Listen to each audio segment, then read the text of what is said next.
আসসালামু আলাইকুম। সকলে কেমন আছো? আশা করি সকলে ভালো আছো।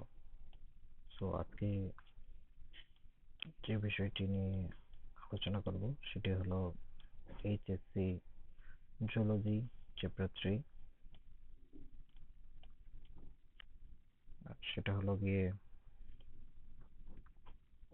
আশা করি সকলে দেখতে পাচ্ছ আমার রেকর্ডিং হয়তোবা এখন শুরু হয়ে গিয়েছে। আমি আজকে বইয়ের লাইন টু লাইন নিজে পড়বো, নিজে শিখবো। যদি আমি না বুঝি সেটা পরের টাইমে আমি মানে বিস্তারিত বুঝে তারপর তোমাদের কাছে শেয়ার করব। সো আমি যদি একটু গুগলে গিয়ে স্ক্রিনটা একটু যদি রোটেট করে নিই।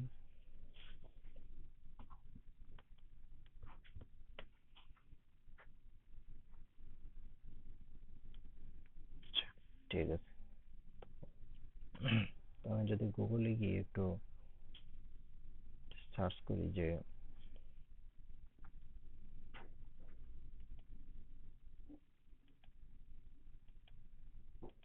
এইচএসসি জুলজি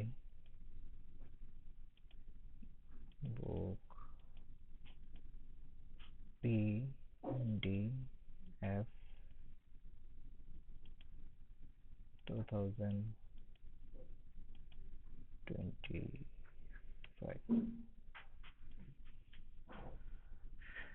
কি আসছে। আচ্ছা, যেহেতু বিজ্ঞান তৃতীয় পত্র আজমল স্যারেরটাই পড়ি, তো আজমল স্যারেরটা একটু যদি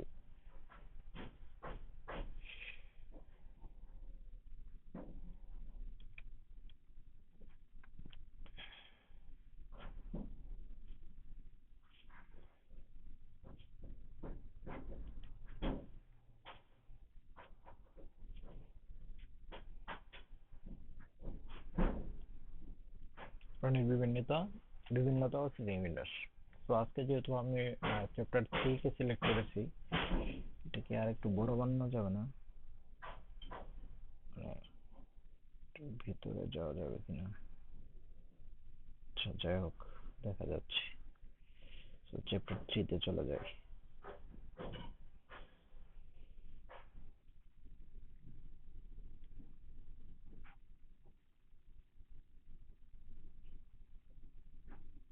চ্যাপ্টার 3 আসো। চ্যাপ্টার 3।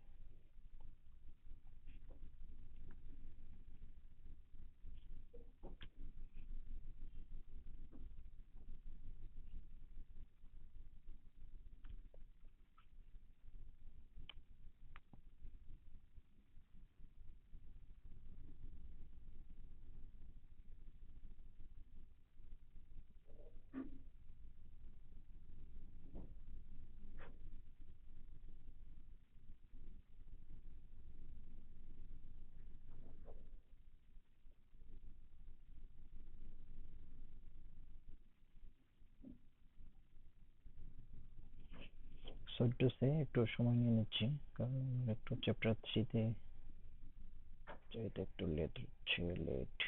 সমস্যা নেই, তখন পর্যন্ত আমরা একটু অপেক্ষা করি। এই তোমাদের বহু আকাঙ্ক্ষিত বা বহু প্রত্যাশিত সেই মানব শরীর তত্ত্ব, পরিপাক ও শোষণ, digestion and absorption, human physiology মানে মানব শরীরতন্ত্র, তো মানে তত্ত্ব আর কি। এখন মানব শরীর তত্ত্ব বিষয় হলো যে এই অধ্যায় পড়ার আগে আমাদের মানে হিউম্যান বিং, আমরা মানে আমি আমার নিজের দিকে লক্ষ্য করব যে এই অধ্যায়টি পড়ার ক্ষেত্রে আমি আমার নিজের দিকে চেষ্টা করব যে আমার এই যে আমি খাবার খাচ্ছি বা একটা প্রাণী আমার মতোই তো, মানে একটা গরু ছাগল যারা আছে তারাও তো ঘাস খায়, খাবার খায় বা পানি পান করে। বিষয়গুলো হচ্ছে যে পানি যে পান করে এগুলো আসলে কিভাবে কি মানে কিভাবে মূত্রের মাধ্যমে ত্যাগ হয় এবং কিভাবে খাবারগুলা মানে অ্যাবজর্পশন হয়ে বা শোষিত হয়ে আমাদের, সরি একটু পানি খেয়ে নিই,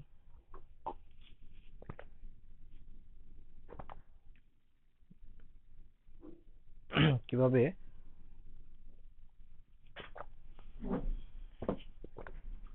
কিভাবে মানবদেহে মানে জৈবনিক কাজগুলো সম্পন্ন করে সেগুলো আমরা একটু লক্ষ্য করব। প্রত্যেকটি লাইন আমরা বোঝার চেষ্টা করবো ইনশাল্লাহ।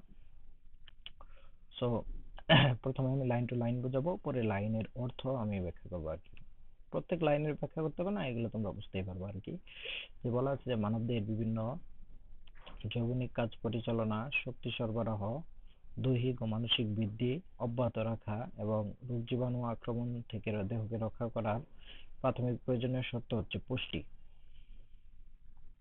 এই যে এইটুকু আমি একটু সামারি করি। সেগুলো হলো যে আমরা যে বিভিন্ন রোগ আছে, মানে খাওয়া ঠাওয়া, খাওয়া দাওয়া বলতে বুঝাইতেছি যে বিভিন্ন শক্তি লাগে, যেমন আমরা হাঁটি যখন তখন আমাদের শক্তি খরচ হয়, কোনো কাজ পরিচালনা করি তখন আমাদের শক্তি খরচ হয়, এমনকি বিভিন্ন রোগ যে আমরা জানি লোহিত শ্বেত রক্তকণিকা কি করে এর বিরুদ্ধে, বিভিন্ন জীবাণুর বিরুদ্ধে মানে যুদ্ধ করে আর কি, যুদ্ধ ঘোষণা করে। সামনে আমরা পড়বো রক্ত সঞ্চালন অধ্যায়ে পড়বো। সো এই যে যে বিভিন্ন কাজগুলা দেহ করতেছে, এই কাজগুলা কি আমি করতেছি? মানে কেউ তো নিশ্চিত এই কাজগুলা মানে সম্পন্ন করতেছে। মানে এই যে মানে আমার দেহের অর্গানালিজ বা আমাদের যে অর্গান, সেটা হয়তোবা অর্গানালিজ কাজগুলা করতেছে, কিন্তু মূলত তো কেউ একজন করতেছে।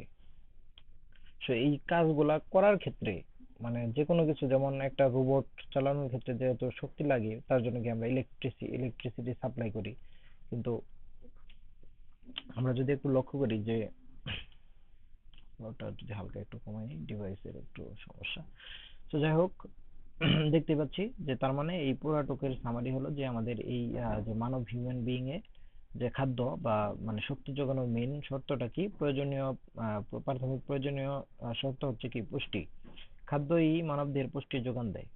তাই তো যোগান দিব, কারণ পুষ্টির কোন জায়গায় আছে? খাদ্যের মধ্যে আছে। কোন কোন খাদ্য? যেমন আমরা প্রতিদিন ভাত খাই, রুটি খাই, এগুলোর মধ্যে কি পুষ্টি মানে কি ইনক্লুডেড আছে, বা আল্লাহ তাআলা, মহান আল্লাহ তাআলা তার বা স্রষ্টা তার ভিতরে কি ইনক্লুড করে দিয়েছে। পরিপাক প্রক্রিয়ার মাধ্যমে খাদ্য প্রথমে সরল দ্রবণীয় অবস্থায় রূপান্তরিত হওয়ার পরে কোষে প্রবেশের উপযোগী হয়। সবশেষে রক্ত এই পরিপাকৃত খাদ্যকে শরীরের বিভিন্ন স্থানে সরবরাহ করে। কারণ বিষয় হলো যে এই যে তুমি যে ভাত খাইতেছো, ভাত তো অনেক বড় একটা জিনিস। তারপর ধরো একটা কলা খাচ্ছো বা একটা পেয়ারা খাচ্ছ, এগুলো তো অনেক বড় একটা জিনিস। সেগুলা কি মানে সেগুলো যদি ধরো তুমি মুখ দিয়ে না চিবাও, মানে পেটের ভিতরে যদি না যায়, বা অ্যাবজর্পশন পেটের ভিতরে যদি মানে কি হয়, মানে পেটের ভিতরে যদি মানে তোমার কি শো- শোষণ না হয়, তাহলে তখন তো দেখা যায় যে বিষয়টা অন্যরকম না। মানে সেগুলা কি কোষের ভিতরে দেখো, এখানে কি বলছে যে কোষে প্রবেশের উপযোগী। আমরা কোষের ভিতরে কি জানি আমরা, ওই যে শ্বসন অধ্যায়ে পড়বো যে উম, অভ্যন্তরীণ যে শ্বসন আছে, যে মানে কোষের ভিতরে যে মানে একটা কি সালেকশন আর একটা শ্বসন, হয়তোবা এসএসসি তে শ্বসন অধ্যায়টি পড়ে আসছো যে এসএসসি চতুর্থ অধ্যায়, যে পড়ে আসছো যে সালেকশন সংশ্লেষণ এবং কি শ্বসন অধ্যায়টি পড়ে আসছো আশা করি। সেই অধ্যায় ছিল জীবনী শক্তি। তো জীবনী শক্তি অধ্যায়ে শ্বসন পড়ছো। সেই শ্বসনে কি বলা আছে যে গ্লুকোজ থেকে কিভাবে গ্লুকোজ এবং অক্সিজেন যুক্ত হয়ে কিভাবে মানে শক্তি উৎপাদন হয়। তার একটা মানে বেসিক তোমরা হয়তো বসে আছো। সেই যে যে গ্লুকোজ এক প্রকার কি পুষ্টি উপাদান।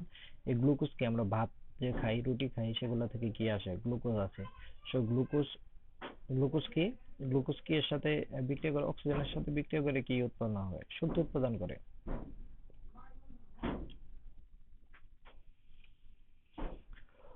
সো শক্তি যদি উৎপাদন করে, তো সেই শক্তি উৎপাদন করার ক্ষেত্রে আমাকে আগে কি করতে হবে? এই যে যে ভাত খাইলাম, সেই ভাত থেকে আমাদের কি হবে? এই গ্লুকোজটাকে সরল আকারে রূপান্তরিত করতে হবে, সরল ভাবে প্রকাশ করতে হবে। তো সরলে রূপান্তরিত করে তারপরে সেই জায়গা থেকে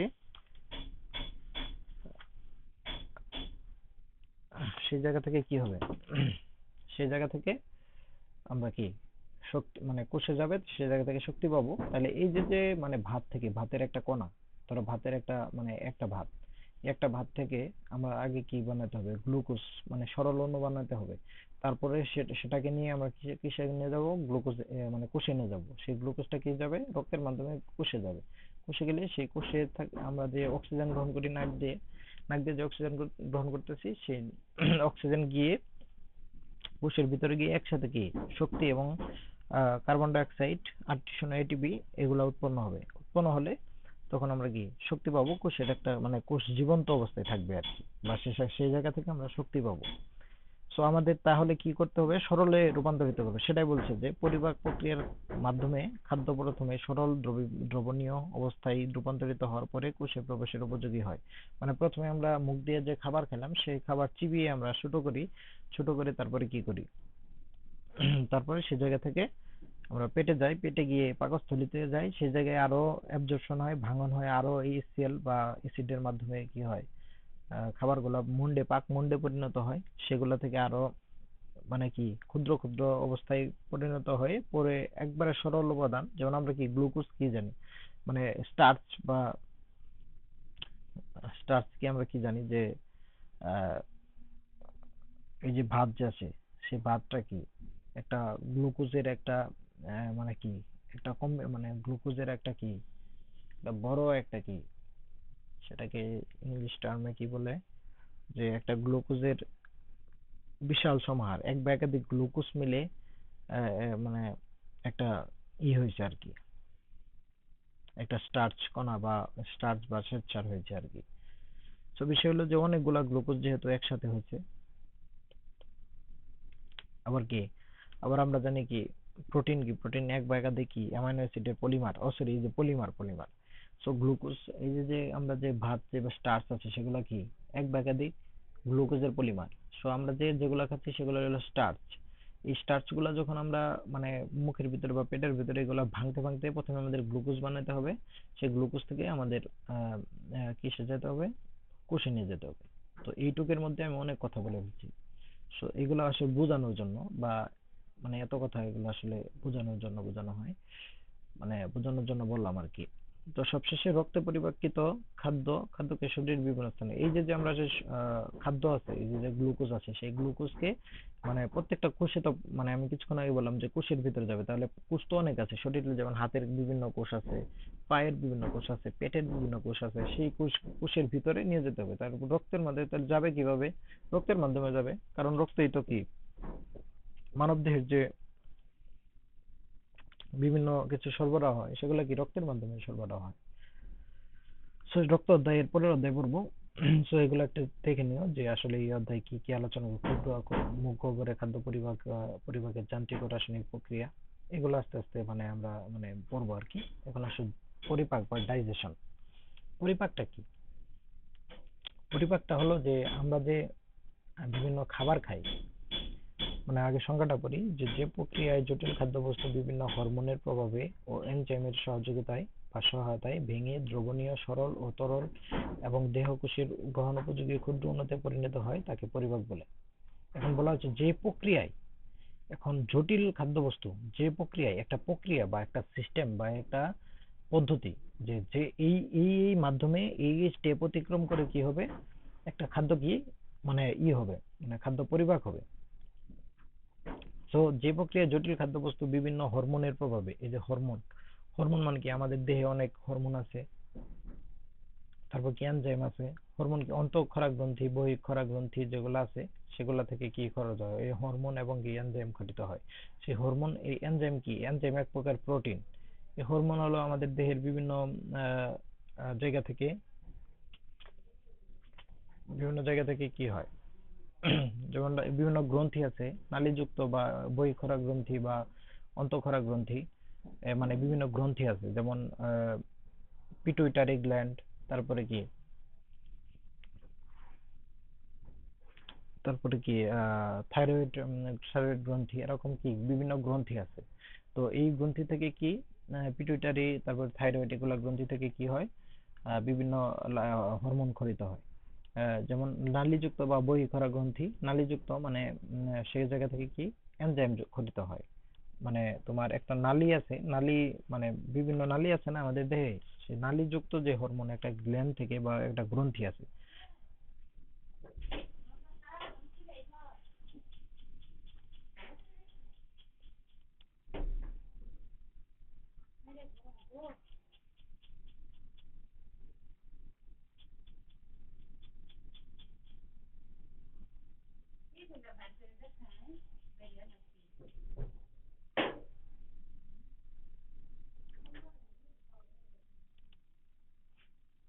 বিভিন্ন হরমোনের ও এনজাইমের প্রভাব সহায়তায় ভেঙে দ্রবণীয়, সরল ও তরল এবং দেহকোষের উপযোগী, গ্রহণোপযোগী ক্ষুদ্র অণুতে পরিণত হয় তাকে পরিপাক বলে। যে আন্তরিক তন্ত্রের মাধ্যমে খাদ্যবস্তুর পরিপাক ও শোষণ প্রক্রিয়া সম্পন্ন হয় তাকে পৌষ্টিকতন্ত্র বলে। আমাদের দেহের যে পরিপাকতন্ত্র রয়েছে, পরিপাকতন্ত্রের বিভিন্ন আন্তরিক তন্ত্র, যেমন প্রথমে আমাদের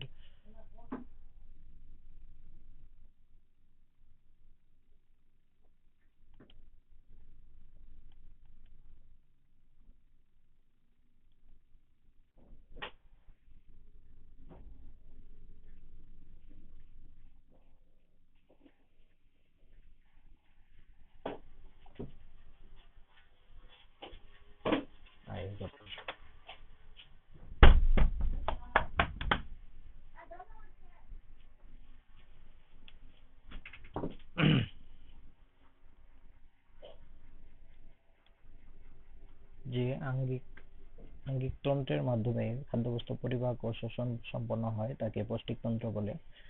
তো যে আঙ্গিক মানে আমাদের বিভিন্ন অঙ্গ আছে, যেমন বিভিন্ন অঙ্গ যেমন হাত, পা, এগুলা বিভিন্ন কিছু বিভিন্ন কাজ আছে। তো কাজ থাকলে যে আমরা যে বিভিন্ন মানে যে পাকস্থলী যে আছে, এগুলো তো কিছু কাজ আছে। পাকস্থলী এগুলা তো একটা অঙ্গ, পাকস্থলী। তারপরে যে নাড়ি ভুঁড়ি আমরা যা আছে আর কি, বাংলা ভাষায় বলে আর কি, যে যে আঙ্গিক তন্ত্রের মাধ্যমে খাদ্যবস্তু পরিপাক এবং শোষণ প্রক্রিয়া সম্পন্ন হয় তাকে পৌষ্টিকতন্ত্র বলে। তার মানে এই যে যে আমাদের পাকস্থলী সহ যেগুলো আসলে এই পরিপাক মানে পরিপাক হওয়ার কাজে ব্যবহৃত হয়, বা পরিপাক হতে মানে শোষণ শোষণ প্রক্রিয়া বা এই খাদ্যবস্তু মানে ভাঙতে, তারপরে খাদ্যবস্তু পরিপাক হতে সহযোগিতা করে, সেই অঙ্গিক যে তন্ত্র আছে, এই সম্পূর্ণ একটা তন্ত্রকে একসাথে বলা হয় কি পৌষ্টিকতন্ত্র। তাই বলা হয়েছে যে সংজ্ঞাতে এর বলা হয়েছে যে আঙ্গিক তন্ত্রের মাধ্যমে খাদ্যবস্তুর পরিপাক ও শোষণ প্রক্রিয়া সম্পন্ন হয় তাকে পৌষ্টিকতন্ত্র বা ডাইজেস্টিভ সিস্টেম বলা হয়। তারপরে বলা আছে যে পরিপাক প্রক্রিয়া কতগুলো ধারাবাহিক যান্ত্রিক ও রাসায়নিক প্রক্রিয়ার মাধ্যমে সম্পন্ন হয়। পরিপাক প্রক্রিয়া কতগুলো ধারাবাহিক যান্ত্রিক ও রাসায়নিক প্রক্রিয়া সম্পন্ন হয়। ওখানে এক যান্ত্রিক প্রক্রিয়া।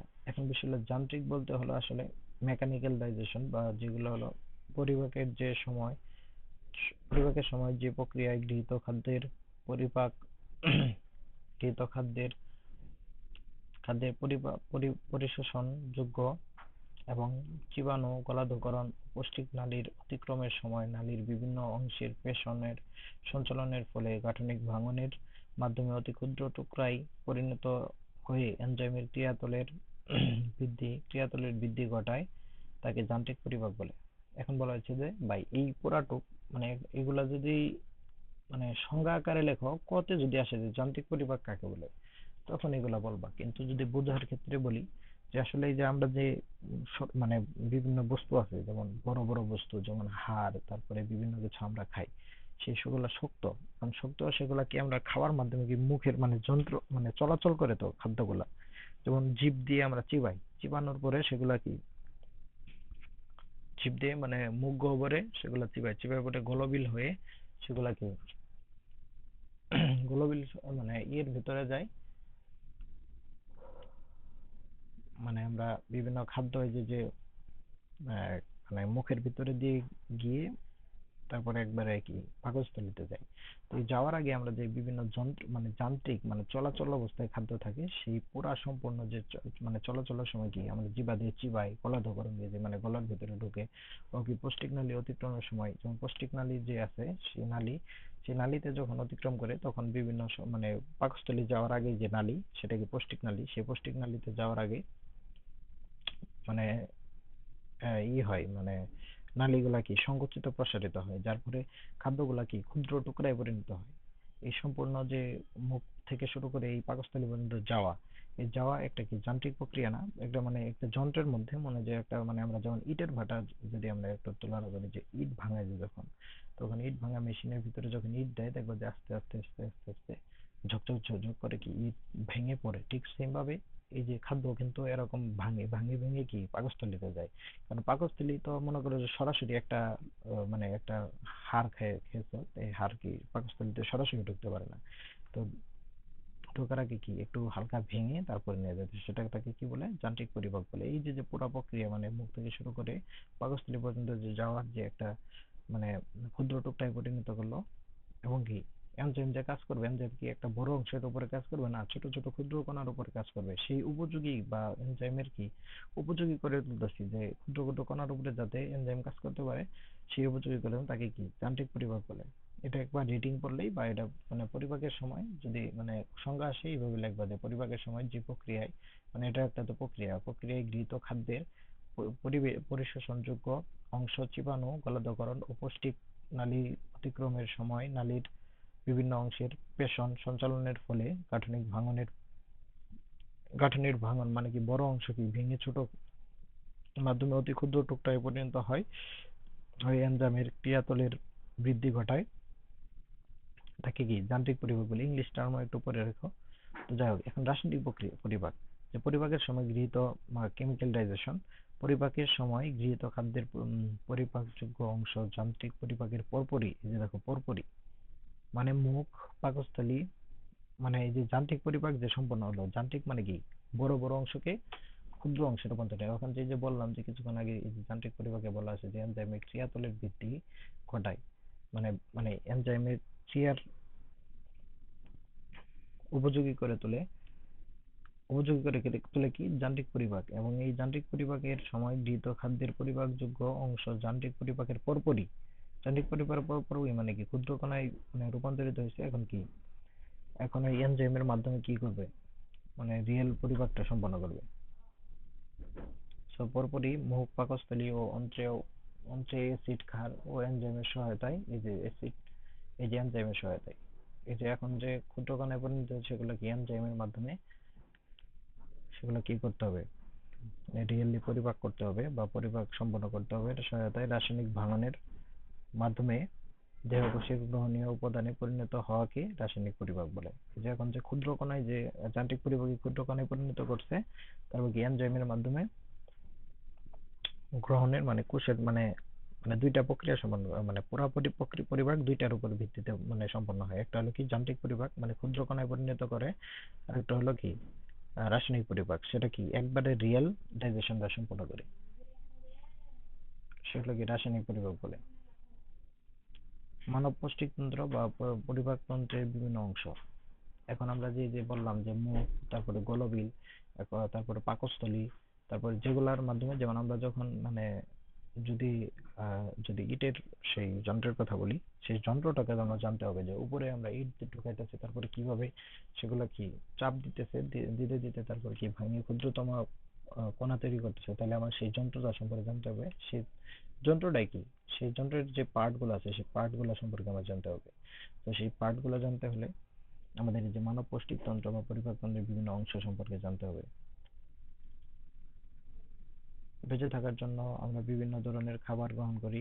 আমাদের গ্রহণ করা অধিকাংশ খাবার শর্করা, আমিষ, স্নেহদ্রব্য বড় জটিল অণু হিসেবে গৃহীত হয়, যা ক্ষুদ্র অণুতে বিভিন্ন বিশ্লিষ্ট, অর্থাৎ পরিপাক না হওয়া পর্যন্ত দেহের কোনো কাজে আসে না। আসলে কাজে আসে না, কারণ প্রোটিন, আমরা জানি কি প্রোটিন হলো এক বা একাধিক অ্যামাইনো অ্যাসিডের কি পলিমার। গ্লুকোজ হলো কি বা স্টার্চ হলো এক বা একাধিক গ্লুকোজের পরিণাম মানে এই। আর স্নেহ পদার্থ কি ফ্যাটি অ্যাসিড এবং গ্লিসারলের মানে এক বা একাধিক ফ্যাটি অ্যাসিড এবং গ্লিসারল একত্রিত হয়ে কি স্নেহ পদার্থ গঠিত হয়। তো সেগুলা কি একটা বড় জটিল অণু, সেগুলা যখন আমরা ভেঙে যখন আমরা ক্ষুদ্র কণায় পরিণত না করব, সেগুলা কি আমাদের দেহে কোনো কাজে আসবে না। ও খাদ্য পরিপাক উপযোগী কতগুলো অঙ্গ ও গ্রন্থির সমন্বয়ে একটি পুষ্টি গ্রন্থি গঠিত হয়। খাদ্য পরিপাক উপযোগী কতগুলো অঙ্গ, এই যে অঙ্গ যেগুলো বলছি, যেমন পাকস্থলীর বিভিন্ন অঙ্গ আছে, সেই অঙ্গ এবং গ্রন্থি আছে, যেমন বিভিন্ন গ্রন্থি যেগুলো থেকে কি খরিত হয়, এনজাইম খরিত হয় এবং হরমোন খরিত হয়, সেগুলো কি সমন্বয়ে একটি পৌষ্টিক তন্ত্র গঠিত হয়। পৌষ্টিক তন্ত্র মানে এই পুরা যে তদারকি করে, মানে পুরা মানে সম্পূর্ণ পরিপাকটি যে তন্ত্র আর কি, মানে ইয়েতে কোষ ও কোষের কোষ ও কোষাধ্যায় অথবা অঙ্গ তন্ত্র, তারপরে কলা, কোষ এগুলা নিয়ে আলোচনা করছে। এই যে সম্পূর্ণ যে একটা তন্ত্র, মানে এক বা একাধিক কোষ মিলে কি একটা কলা গঠিত হয়, কলা এক বা একাধিক কলা মিলে কি একটা তন্ত্র গঠিত হয়, এক বা একাধিক তন্ত্র মিলে কি একটা অঙ্গ অঙ্গ গঠিত হয়। সেই যে তন্ত্র আছে সে পৌষ্টিক তন্ত্র গঠিত হয়, এটি পৌষ্টিক নালী ও পৌষ্টিক গ্রন্থি নিয়ে গঠিত। পৌষ্টিক নালী ও পৌষ্টিক গ্রন্থি নিয়ে গঠিত। এই যে পৌষ্টিক নালী, যেমন বিভিন্ন নালী থেকে কি বিভিন্ন নালীর মাধ্যমে কি খাবার যায়, এবং কি বিভিন্ন গ্রন্থি যেগুলা থেকে কি যায় এগুলা ক্ষরিত হয়। তাহলে পৌষ্টিক তন্ত্র দুটি জিনিস দ্বারা গঠিত হচ্ছে, একটা পৌষ্টিক নালী আর একটা হলো পৌষ্টিক গ্রন্থি। আশা করি এই পর্যন্ত বুঝতে পারছো। এখন আসে যে পৌষ্টিক নালী এবং পৌষ্টিক গ্রন্থির কথা বলেছে। পৌষ্টিক নালীটা আসলে কি? মুখ থেকে পায়ে পর্যন্ত বা পৌষ্টিক নালী বা ডাইজেস্টিভ ট্র্যাক্ট, মুখ থেকে পায়ে পর্যন্ত বিস্তৃত পেশিবহুল পেঁচানো নালীটির নাম পৌষ্টিক নালী। যেমন আমরা এই যে মুখ থেকে, মুখের ভিতর থেকে মুখ বিভর বা মুখ গলবিল থেকে, মুখ গহ্বর থেকে শুরু করে একবারে খাবার পাকস্থলী থেকে শুরু করে একবারে পায়ু, মানে যে পথ থেকে পায়ু পথ, যে পথ থেকে কি খাবার আমরা কি মানে মানে এক প্রকার মানে পায়খানা যে রাস্তা দিয়ে বের হয়ে যায় সেটা কি পায়ুপথ। সেই পায়ুপথ পর্যন্ত মুখ থেকে একবার পায়ু পর্যন্ত একটা নালী আছে, নাড়ি ভুঁড়ি সহ একবারে নালী আছে একটা। সেই নালী কি একটা পৌষ্টিক নালী। এর দৈর্ঘ্য, এটা মেডিকেল ইনফরমেশনের জন্য খুব ইম্পর্টেন্ট, যে এটার দৈর্ঘ্য কত, 8 থেকে 10 মিটার। এর দৈর্ঘ্য প্রায় 8 থেকে 10 মিটার। তবে এই বইয়ের মধ্যে 8 থেকে 10 মিটার লেখা আছে, যেগুলো কিছু কিছু তথ্য যেমন একটু চেঞ্জ করে হলো, কারণ এটা হলো যারা বই লেখক আর কি তাদের একটা ব্যবসা, যে মানে এগুলো আসলে রিয়েল কোনো মান নেই, এটা মানে কি এভারেজ মান, মানে প্রত্যেক বছর এভাবে ধরা হয় আর কি। তো মানসিক ব্যাধি হিসেবে যেমন আমার পৌষ্টিক নালীর দৈর্ঘ্য একটু বেশি হতে পারে, তোমার পৌষ্টিক নালীর দৈর্ঘ্য একটু কম হতে পারে, কিন্তু এই মানটা আসলে এই দৈর্ঘ্যের প্রায় 8 থেকে 10 মিটার। 8 থেকে 10 মিটার এটা এভারেজ একটা মান। তো এই মান চেঞ্জ হতে পারে। তো মেডিকেল এডমিশনে এটা একটা কি হয়, মানে মানের তারতম্যের কারণে, মানে আমাদের বোর্ড বই যেগুলো আছে সেগুলোতে কি মান এক এক বই এক একটা দেওয়া থাকতে পারে। তবে তোমরা একটা স্ট্যান্ডার্ড বই দিয়ে পড়বা, যেমন আজমল স্যারের বই, এটা থেকে পড়তে পারো। সো আসলে এগুলা কি জন্য করে আমি বুঝি না, এটার একুরেট একটা মান দিয়ে দিল যে এটা আর চেঞ্জ হবে না, কিন্তু দেখা যায় যে 8.5 থেকে 10.5 কোনো বই এরকম কিছু দিয়ে থাকতে পারে। সো এগুলো একটু লক্ষ্য রাখতে হবে, এটা মুখস্থ রাখতে হবে যে এটার দৈর্ঘ্য কত। তবে অত বেশি মানে চেঞ্জ হবে না, এই 0.5 বা এক বেশি এরকম কিছু থাকবে। তো এই মান কি মনে রাখবা, যে যদি 8 থেকে 10 হয়, যদি অপশনে বা কোশ্চেনের অপশনে যদি 8.5 দেওয়া থাকে, তখন তোমার মনে হবে, বা 10.5 দেওয়া থাকে, বা 11 দেওয়া থাকে, বা 9 থেকে 11 দেওয়া থাকে, তখন তুমি দেখবা যে আরগুলা যেমন 15 থেকে 16 এগুলা দেওয়া থাকলো, তো ওগুলা অবশ্যই হবে না, ওই 9 থেকে 10, 2 থেকে 11 এটাই হবে। তো এটা স্বাভাবিক, অ্যান্সার করে আসতে পারবা, এটা সমস্যা নেই। 8 থেকে 10 মিটার। তাহলে কি এই যে যে নালীটা আছে মুখ থেকে, কেন ইমাজিন 8 থেকে 9 মিটার এই মুখ থেকে পায়ু পর্যন্ত যে নালীটা আছে, তো এতে মুখ গলবিল অন্ননালী, পাকস্থলী, ক্ষুদ্রান্ত, বৃহদান্ত্র ও পায়ু থাকে। মানে যে মুখ, আমি কিছুক্ষণ আগে বললাম মুখ গলবিল অন্ননালী, মানে যে জায়গায় খাবার যায় আর কি, অন্ননালী বা মানে খাদ্যগুলা যে অন্ন আছে, খাবারের নালী আছে, সেই নালীটা পাকস্থলী পর্যন্ত যায়। এরপর কি পাকস্থলী, তারপর কি ক্ষুদ্রান্ত, তারপর বৃহদান্ত্র, তারপরে কি পায়ু থাকে, মানে খাবার যেগুলো থেকে মানে নির্গত হয় আর কি, মানে পাচ্য অংশ নির্গত হয়। ক্ষুদ্রান্ত আবার ঠিকই 3টি অংশে বিভক্ত থাকে, ডিউডেনাম, জেজুনাম, ইলিয়াম, সামনে পড়বো ইনশাল্লাহ। বৃহদান্ত্র 3টি অংশ হয়, সিকাম, ইলিয়াম, সিকাম কোলন মলাশয়, এটা খুব ডিস্টার্ব করছে। পৌষ্টিক গ্রন্থি বা ডাইজেস্টিভ গ্ল্যান্ড, পরিপাক রস ক্ষরণকারী গ্রন্থিগুলোকে পৌষ্টিক গ্রন্থি বলে।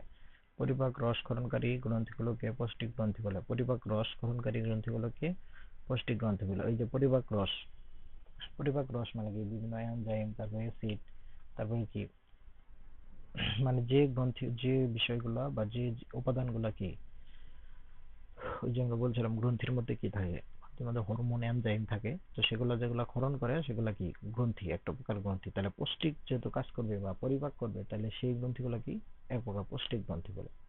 তাহলে মানুষের দেহে 5 ধরনের পৌষ্টিক গ্রন্থি থাকে। যথা লালা গ্রন্থি, যকৃৎ, অগ্ন্যাশয়, গ্যাস্ট্রিক গ্রন্থি, অন্ত্রিক গ্রন্থি। লালা গ্রন্থি মানে লালাতে বিভিন্ন গ্রন্থি আছে, মানে লালায় বিভিন্ন গ্রন্থি আছে, সেগুলো লালা যে গ্রন্থিতে থাকে সেগুলো কি লালা গ্রন্থি। যকৃৎ, যকৃতে বিভিন্ন কিছু খরিত করে। আবার অগ্ন্যাশয় কিছু খরিত করে। গ্যাস্ট্রিক গ্রন্থি থেকে এই সেল খরিত হয়, সেগুলো একটা গ্রন্থি, মানে এই সেল মানে গ্যাস্ট্রিক গ্রন্থি। আন্ত্রিক গ্রন্থি, আন্তরিক অন্ত্র বা আন্ত্রিক অন্ত্র কি, যেমন ওই যে ক্ষুদ্রান্ত বৃহৎযন্ত্র, সেগুলো থেকে বিভিন্ন কিছু খরিত হয়। মানব দেহের মানব পৌষ্টিকতন্ত্রের বিভিন্ন অংশ নিচে ছক ও চিত্রের মাধ্যমে দেখানো হলো। পৌষ্টিকতন্ত্র মানে যে পরিপাকতন্ত্র বা পৌষ্টিকতন্ত্র একটা পুরো একটা তন্ত্র, সেগুলোকে দুইটা পার্ট দিয়ে গঠিত, একটা পৌষ্টিক নালী আর একটা পৌষ্টিক গ্রন্থি। এখন আমরা পৌষ্টিক নালী সম্পর্কে জানলাম, যে মুখচ্ছিদ্র বা মুখ আমরা মুখের যে ছিদ্র আছে, এই যে মুখের ছিদ্র, এই যে এই জায়গায় কি খাবার ঢোকে, বা এটা কি মুখচ্ছিদ্র।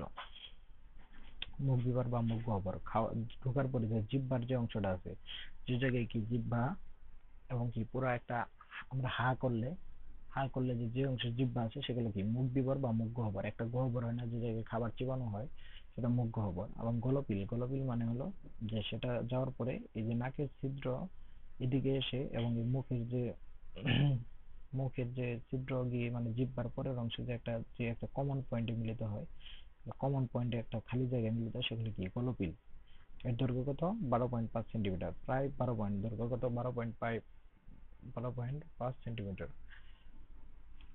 অন্য নালীর দৈর্ঘ্য কত? 23 থেকে 25 সেন্টিমিটার। এগুলো মেডিকেল ইনফরমেশনের জন্য ইম্পর্টেন্ট। দৈর্ঘ্য 23 থেকে 25 সেন্টিমিটার। পাকস্থলী দৈর্ঘ্য কত? এই যে পাকস্থলীর দৈর্ঘ্য প্রায় 30 সেন্টিমিটার, প্রস্থ কত? 15 সেন্টিমিটার। মানে দৈর্ঘ্য প্রায় 30 সেন্টিমিটার, প্রস্থ প্রায় 15 সেন্টিমিটার। মোস্ট ইম্পর্টেন্ট, পাকস্থলীর দৈর্ঘ্য 30 সেন্টিমিটার। আমি মনে রাখি, তোমরা এইভাবে মনে রাখো, পাকস্থলীর দৈর্ঘ্য 30 সেন্টিমিটার, এবং কি প্রস্থ কি অর্ধেক, মানে কি একটা আয়তক্ষেত্র। মানে দৈর্ঘ্য হলো কত? আয়তক্ষেত্র দেখবা যে দৈর্ঘ্যটা বড় থাকে, প্রস্থটা ছোট থাকে, তার মানে কি 30 সেন্টিমিটার হলো বড়, অনেক বড় একটা দৈর্ঘ্য আর কি। আর প্রস্থ হলো কি তার অর্ধেক। তারপরে কি একটা আয়তক্ষেত্র আঁকানো যাবে 30 × 15 দিয়ে। আশা করি বুঝতে পারছো। এরপরে কি পাকস্থলী। পাকস্থলী কিন্তু কয়টি অংশ নিয়ে গঠিত? পাকস্থলী এই যে টোটাল 5টি অংশ নিয়ে গঠিত। একটা কার্ডিয়া, ফান্ডাস, বড় ভাগ, ছোট ভাগ, পাইলোরাস, এগুলো আসলে পড়বো সামনে অংশে আমরা পড়বো। তারপর কি ক্ষুদ্রান্ত। ক্ষুদ্রান্ত কি পাকস্থলীর পটে ক্ষুদ্রান্ত থাকে, যেমন ক্ষুদ্রান্ত কয়টি অংশ নিয়ে গঠিত? 3টি অংশ নিয়ে গঠিত, ডিউটেনাম, জিজোনাম, ইলিয়াম। এই যে মেডিকেল 16-17 আসছে যে ডিউটেনাম, জিজোনাম, ইলিয়াম। দৈর্ঘ্য কত? দৈর্ঘ্য প্রায় 6 থেকে 7 মিটার। 6 থেকে 7 মিটার। বুঝতেছো ভাই? এই যে নারী বুড়ি, এগুলোই তো ক্ষুদ্রান্ত ডিউটেনাম, ইলিয়াম, জিজিয়াম, মানে জিজোনাম। এই নারী বুড়ি প্রায় 6 থেকে 7 মিটার ভাই। বুঝতেছো ভাই? মান আল্লাহ তাআলা কত, যে এই যে দেখো, এই যে এগুলা, মানে এই যে পুরা ক্ষুদ্রান্ত যে আছে, এই যে ক্ষুদ্রান্ত, এই যেগুলা কি ক্ষুদ্রান্তর অংশ, এই যে ইলিয়াম, তারপরে এই যে জিজোনাম, মানে এই যে লাল, মানে এই যে লাল কালার মানে গোলাপি কালার যে অংশটি আছে, সেগুলো কি এই যে নাড়ি ভুঁড়ি আর কি, এক কথায় নাড়ি ভুঁড়ি। নাড়ি ভুঁড়ি 6 থেকে 7 মিটার। বাপরে, 6 থেকে 7 মিটার। বুঝতেছো কথা? এই যে আমরা পেটের যে নাড়ি ভুঁড়ি, সেই নাড়ি ভুঁড়ি কত? 6 থেকে 7 মিটার। কত বড় লম্বা ভাই! এগুলো পেঁচায় পেঁচায় পেঁচায় পেঁচায় পেঁচায় পেঁচায় ঢুকায় রাখছে। তারপর কি বৃহদন্ত্র। তারপর ক্ষুদ্রান্ত কয়টি অংশ নিয়ে গঠিত? 3টি অংশ। মেডিকেল এডমিশনের question. Duodenum, ileum, jejunum. Duodenum, jejunum, ileum. Duodenum, jejunum, ileum. Duodenum, jejunum, ileum. দৈর্ঘ্য কত? 6 থেকে 7 মিটার। পাকস্থলীর দৈর্ঘ্য কত? পাকস্থলীর দৈর্ঘ্য 30 সেন্টিমিটার। সেন্টিমিটার, ওটা কি সেন্টিমিটার আর এটা কি মিটার। তাহলে 30 সেন্টিমিটার, আর প্রস্থ হলো কি 15 সেন্টিমিটার। তারপরে সিকাম। বৃহদন্ত্র কয়টি অংশ নিয়ে গঠিত? Caecum colon. কোলন কি ঊর্ধ্বগামী, অনুপ্রস্থ, নিম্নগামী, সিগময়েড, এগুলো সামনে করবো। লাস্টে কি মলাশয় কি, তারপর লাস্টে কি পায়ু। এই যে এটা পায়ু, পায়ু ছিদ্র বা পায়ু। তাহলে নালী। পৌষ্টিক গ্রন্থি কি? পৌষ্টিক গ্রন্থি হলো লালা গ্রন্থি, যকৃৎ, অগ্ন্যাশয়, গ্যাস্ট্রিক গ্রন্থি,